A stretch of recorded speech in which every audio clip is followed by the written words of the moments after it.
তো সুন্দর গরুটা কাইটে শুয়ে আসো, আবার শুয়ে শুয়ে আবার ফোনও টিপতাছো। কি হয়েছে বউ? আমারে দিছে বুড়ি পরিষ্কার করতে, কি গন্ধ আসে, হাত দিয়ে ধরতেও কেমন লাগতেছে। মানে কিনে দিছে এগুলা? এটা আবার দিব, শ্বশুর বাড়িতে থাকলে তো এগুলো করতেই হইব। এই গন্ধ আজকে আর কিছু খাইতেই পারুম না। আচ্ছা চলো আমি পরিষ্কার করে দিতেছি, তুমি খালি চুপ করে আমার পাশে বয়ে থাকো। তো যদি দেখে লাই, দেখলে দেখবো আমি আমার বউর হেল্প করে দিতেছি, এবার একটু হাসো। এগুলো পুরুষ মানুষ পরিষ্কার করতে লাগে 2 মিনিট। মজনু দিমা কম মাংসটা একটু দিয়ে সকলের বাড়িতে। দেখছো এখন আমার সবকিছু করণ লাগবো। ও মা আমি যাইতে পারুম না, আফা গো পোলা পাইনাছে অগরে দিয়ে পাঠাও। ওরা কি পারবো নি যাইতে? কি কমায় একটা কত বড় বড়, ওরা যাইতে পারবো না কি লিখে? তুই একটু গিয়ে দিয়ে, সমস্যাটা কি? আমার এদিকে কাম আছে, অগরে পারো, আমি যাইতে পারুম না, আমার কষ্ট হয়ে গেছে, আমি যাই না কোথাও আসি। তখন জানি আবার যাবা না এমনি অমনি। আরে না ঈদের দিনটা তোমার আমি যাইতে পারি কোথাও? কি বন্ধুদের সাথে ঘুরতে যাবা না? আরে না গেলে তোমার নিয়েই যাবো সব জায়গায়। তুমি তোমার পরিবার ছেড়ে আমার সাথে ঈদ করতেছো, শুধুমাত্র আমার জন্য আমার পরিবারের সাথে ঈদ করতেছো। আমি তোমার এলাকা রেখে কেন এটা সেটা করবো? ঈদের দিন তোমার আমি কাম করো, আমার ঘুরে ফিরে বেড়াবো, এইটা আমার দ্বারা হইব না। ওর কাছে সাহায্য করবো, তার সাথে গল্প করবো, আড্ডা দিব, এইটাই তো ঈদ। বন্ধু বান্ধবের লাগে তো 2 মিনিট 1 ঘন্টা 2 ঘন্টা শান্তি, আর বউর সাথে সারা জীবনের শান্তি। বিয়ে করলে জামাই এমনই হওয়া উচিত। কতগুলো তো আছে বউরে সারা দুনিয়ার ঈদের দিন কাজ করাইবো, আর সে সারা দুনিয়া ঘুরে বেড়াইবো। সারা বউদেরকে বুঝতে চায় না, বউরে যে একটা মন আছে, বউরে যে একটা আবেগ আছে, এটা তাদের কিছু না। এরা খালি হেঁটে নিয়ে ভাবে। আমি তো এমনই হওয়া উচিত যে বউয়ের মন বুঝবে। সব থেকে বড় কথা মন বোঝানোর দায়িত্ব, ওকে ভালো রাখা স্বামীর দায়িত্ব। এটা যে স্বামী না পারে, এরা চায় স্বামীর সাপোর্ট। তা না করে যদি সারা দুনিয়াও কিনে দেয়, ভালো বউদের মন পাওয়া যাইব না। আচ্ছা বউ, বিয়ের আগের ঈদগুলো তোমার কেমন কাটতো?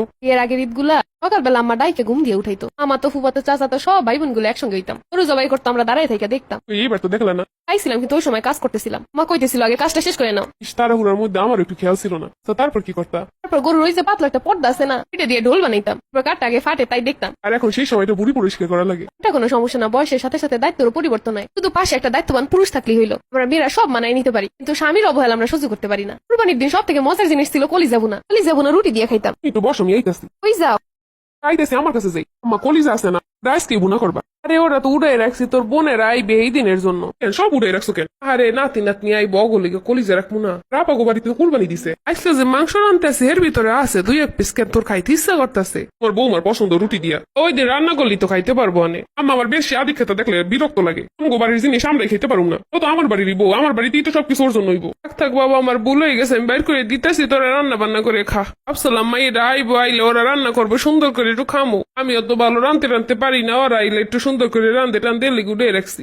আমি তোমার কিভাবে কইলাম আর তুমি কিভাবে কইলা? এরা তো কুরবানি দিছে, এরা তো আজকে হ্যাঁ খাইবই আনে, হেগো লিগে উঠে রাখছো, অল্প রাখো আর আমগো জন্য রান্না করো। কোথায় দোষ ধরতাছো?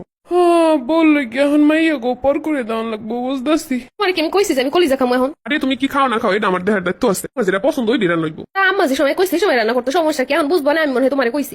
শাশুড়িরা সহজে বৌমাদেরকে আর বুঝে না, এইসব মাদেরকে বোঝানোর দায়িত্ব ছেলেদের, মাত্র ছেলেরাই পারে মারে বুঝাইতে। তুমি বলছো আমারে ভুল বুঝবো? আরে না, উল্টো তোমার সবকিছুর গুরুত্ব দিব। এটা সত্য, একমাত্র একটা ছেলেই পারে তার বউরে তার পরিবারের কাছে গুরুত্বপূর্ণ বানাইতে। আব্বা তুই কি আমার ভুল বুঝছিস? আমার ভুল বুঝবো কেন? তোমার এখন বয়স হয়ে গেছে, তুমি কি সবকিছু বুঝবো? আমার তো বুঝাই দেওয়া দায়িত্ব। আমি যারা বিয়ে করে নিয়ে আসছি তার একটা শখের গুরুত্ব আছে না, তার একটা ইচ্ছার গুরুত্ব আছে না? কোনো কিছু করলে তোমার বৌমার কাছ থেকে মতামত নিবা মা, সম্পর্ক আরো ভালো থাকে। কি খাইতে চাই, ওর কি ভালো লাগে, এগুলোর গুরুত্ব দিলে ও তোমার গুরুত্ব দিব, এইটাই স্বাভাবিক। আর ঠিক কইছো বাবা, আগে তো মনে কর দেখে আইসি যে আমগো শাশুড়ি আমগো কোনো গুরুত্ব দিত না, মূল্যায়ন করতো না, ওই রকমেরই আমরাও বুঝতে আইসি। তো আমরা যে কষ্টগুলো পাইছি, এই কষ্ট তো আমগো বৌমাগো দেওয়া উচিত না।